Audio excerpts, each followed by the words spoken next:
हाय लोगोफोर, दिनैनि बे भिडिअआव आं ओरैबायदि बाथ्रा बुंनो आखायाव लादों जे जाय मोनफ्रोमबो 2019 नि जानो गोनां एग्जामफोराबा एबा कम्पिटिटिभ एग्जाम्स इन्टारभिउफोराव जायफोर सोंनो गोनां कुइसन बेफोरनि गेजेराव कमन जाथाव नैबे बिफाननिफ्राय आं बेखौ फोरमायनो आखायाव लानाय जादों। बे जाहैबाय 65th नेशनेल फिल्म एवार्ड 2018। बेयाव बबे फिल्मा सोर मा एवार्ड मोननो हादों बिनि सोमोन्दै सोङो। लोगोफोर, मोनफ्रोम एग्जामनि सायाव कुइसनखौ बानायनायनि जों जानाखि सिलेबास नायो, सिलेबासाव जों नुनो मोनगोन दि गासिबो एग्जामावनो मोनफा फिल्मनि मोनफा कुइसनफोर थायो। बेनिफ्राय जोबोद इम्परटेन्ट मेटारा जाहैबाय नेशनेल फिल्म एवार्डनि कुइसनफोर। दा बेनिखायनो नोंथांमोना इन्टारभिउ होनो आखायाव लादोंबा एबा आवगायदोंबा नोंथांमोना बेखौ भिडिअखौ जोबजासिम नायनानै नोंथांमोना लाइक खालामनानै दोन, जाहाथे बावोब्ला गुबुन फिन नायफिनबाय थानो हानाय बायदि नोंथांनि लाइब्रेरियाव एड जाना थायो। बेजों लोगोसे नोंथाङा आरोबाव बिदि मोनबाव थानो गोसो जादोंबा नोंथांमोना चेनेलखौ साबस्क्राइब खालामनानै ला, नटिफिकेसन बेलखौ थुनानै हो। दानिया बिनि सिगां नोंथांमोननो खिन्थानो आखायाव लादों जे 65th नेशनेल फिल्म एवार्डआ माब्लानिफ्राय माब्ला जायामोन, बबेयाव जायामोन बेनि सोमोन्दै। दा जाहैबाय 65th नेशनेल फिल्म एवार्डआ जादोंमोन PIB कन्फारेन्स रुम, शास्त्री भवन, निउ दिल्लीआव जादों। डेटआ जाहैबाय 3 मे 2018। बेनिफ्राय दङ बे बान्थाखौ राननानै होयो Ramnath Kovind, president of India, honourable president of India, बेयो राननानै होनाय जायो। जों बेखौ मिथिनानै लानांगोन। अब्ला दानिया बेयाव गोबांथार बान्थाफोर होनाय जायो, फिसा गिदिरनिफ्राय लानानै आं बाहाय भिडिअआ गोलाव जाद्रायगोनखाय आं फिसाखौ बारा होनाय जायाखिसै। बेनिखायनो गिदिर बान्थाफोरखौल' आं बाहाय सायख'नानै होनाय जादों। दा बेनिनो फार्स्टआव नुनो मोनगोन नोंथांमोना बाहाय दङ नै बेस्ट फिल्म एवार्डखौ बबे फिल्मा मोनदोंमोन। बे जाहैबाय भिलेज रकस्टार्सआ बेखौ मोनदों। दा बेजोंनो आरोबाव मोनसे सोंनो हाबावो जे भिलेज रकस्टारनि डाइरेक्टरा सोरमोन। अब्ला बे जाहैबाय रिमा दास, जोंनि आसामनिफ्रायनो दिहुनजानाय फिल्म। अब्ला बे मोनसे कुइसन थांबाय। नेक्स्ट कुइसनाव फैदो। नेक्स्टआव जाहैबाय जोंना बेस्ट डाइरेक्टरआ सोरमोन। बेस्ट डाइरेक्टर 2018 नि बे जाहैबाय जयराज बिजय, बेखौ जों गोसोआव लानांगोन। बुंफिनबावदों जयराज बिजय। बेनिफ्राय नेक्स्ट आरो सोंथाव कुइसना जाहैगोन जोंनिया बेस्ट एक्टर मेल, अर्थात हौवा मानसि बेस्ट एक्टर, बेखौ सोर मोनदोंमोन। रिद्धि सेनआ मोनदों। बेखौ मोनदों बिथाङा बांला फिल्म गायो, बिथाङा बांला फिल्मनिफ्राय बिथाङा सायख'जादों। बेनिफ्राय नेक्स्ट आरो सिगां कुइसना जोंना जानो हागौ बेस्ट एक्टर फिमेल, हिन्जाव मानसि बेस्ट एक्टर, बेखौ सोर मोनदों। श्रीदेबी, जाय बिथाङानाखि जोंनिफ्राय नै बावैसो सिगां गोमालांबाय।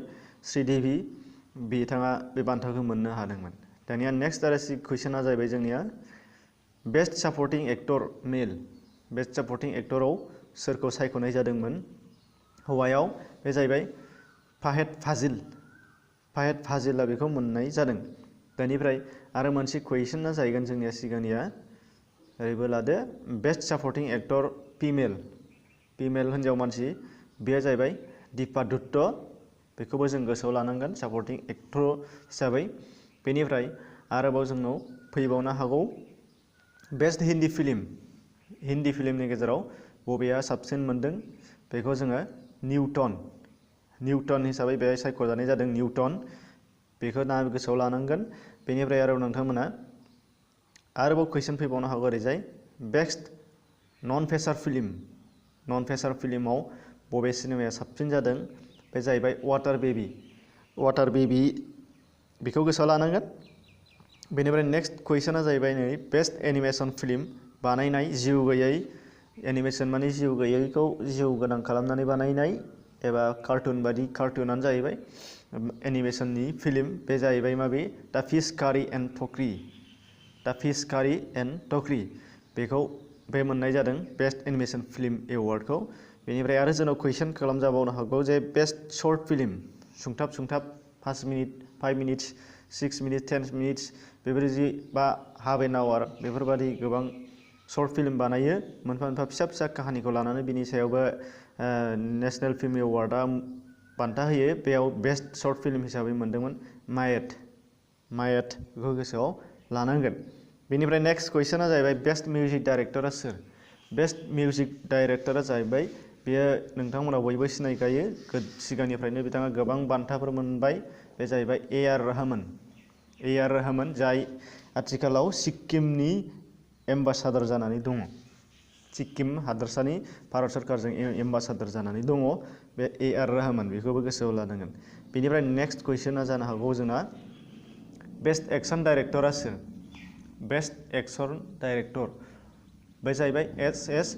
राजामौली, बेखौ गोसोआव लानांगोन। एस.एस. राजामौली बिथाङा बाहुबालि 2नि इन्डिंआव जोबनायाव जानाखि एक्सन देखायनाय बेनि सायाव बिथाङा सायख'जादों होनदों।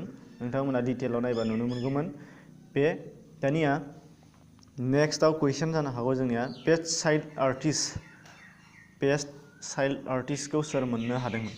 बे जाहैबाय बनिता दास, बेयो जोंनि आसामनिमोन, बेखौबो गोसोआव लानांगोन। बनिता दास बिथाङा भिलेज रकस्टारनिफ्रायनो मोननाय जादों। बनिता दास, जायफोर बिथांमोना सिनेमाखौ नायबाय नुबाय जानो हागौ। बेनिफ्राय जोंनिया नेक्स्ट कुइसना जाहैगोन जोबोर गेदेरथार, बे जाहैबाय दादा साहेब फाल्के एवार्ड, जायखौ फिल्मनि देरसिन बान्था हिसाबै जोंनि भारत सरकारनिफ्राय होनाय जायो एबा नेशनेल फिल्म एवार्डआ होनाय जायो। बेखौ जों गोसोआव लानांगोन। बे जाहैबाय दादा साहेब फाल्के एवार्ड। बेखौ बे 2018नि थाखाय सोरखौ जानाय जादों बा सोरखौ सायख'नाय जादों बा बिन'द खानाखौ बेहाय सायख'नाय जादों। बिन'द खाना, बेखौ गोसोआव लानांगोन। दा बेजोंनो लोगोसे दादा साहेब फाल्के एवार्डआ मा, बिनि सोमोन्दै जोंबो बेखौबो सोंगोन, मिथिनांगौ। अब्ला दादा साहेब फाल्के एवार्डखौ जोङो फुल डिटेल्सै दा खोनासंनानै लानि। दादा साहेब फाल्के एवार्डखौ 1969निफ्राय होजेननाय जादों। 1969 गोसोआव ला, बेखौबो सोंनो हागौ। आरो मोनसे कुइसना जाहैनो हागौ दे बेयाव दादा साहेब फाल्के एवार्डखौ फार्स्टआव सोरनो होनाय जादोंमोन? बे जाहैबाय देबिका रानी। देबिका रानीनो होनाय जादों 1969आव। दानिया दादा साहेब फाल्के एवार्डआ मा, बेखौबो जों मिथिनांगोन। दादा साहेब फाल्के एवार्डआ जाहैबाय भारतनि सिनेमा दिहुनजेनगिरि दादा साहेब फाल्केनि मुङाव बेखौ बान्थाखौ होनाय जायो। जे भारतआव बयनिख्रुइबो सिगांसिन सिनेमा दिहुनदों दादा साहेब फाल्केया, बिनि मुङाव बेखौ होनाय जायो, बेखौ गोसोआव लानांगोन। आरो बिथाङा माब्ला दिहुनदोंमोन सिनेमाखौ? 1913 मायथाइयाव बेखौ दिहुननाय जादोंमोन। सिनेमानि मुङा मा? राजा हरिचन्द्र मुंनि सिनेमाखौ बिथाङा दिहुनजेनदोंमोन। नोंथांमोना सावगारिखौ नायबा नुगोन राजा हरिचन्द्र आरो दादा साहेब फाल्केनि सावगारिखौ नायबाबो नोंथांमोना नुनो मोनगोन नैबेबायदि।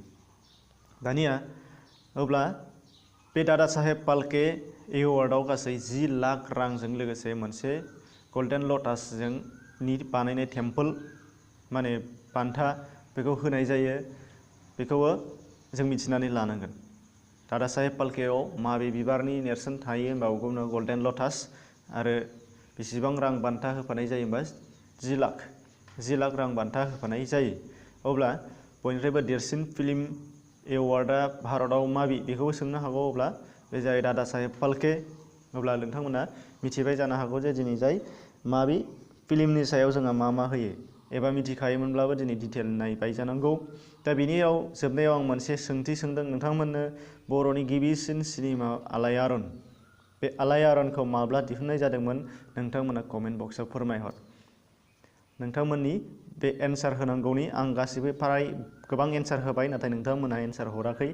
जिहेथु नोंथांमोना बर'नि फार्स्ट सिनेमा आलायारन बेखौ माबे मायथाइयाव दिहुननाय जादोंमोन, बेखौ नोंथांमोना कमेन्टआव फोरमायहर। आरो जोबथारनायाव नोंथांमोना भिडिअखौ मोजां मोनदोंबा लाइक आरो शेयार खालामना होदो।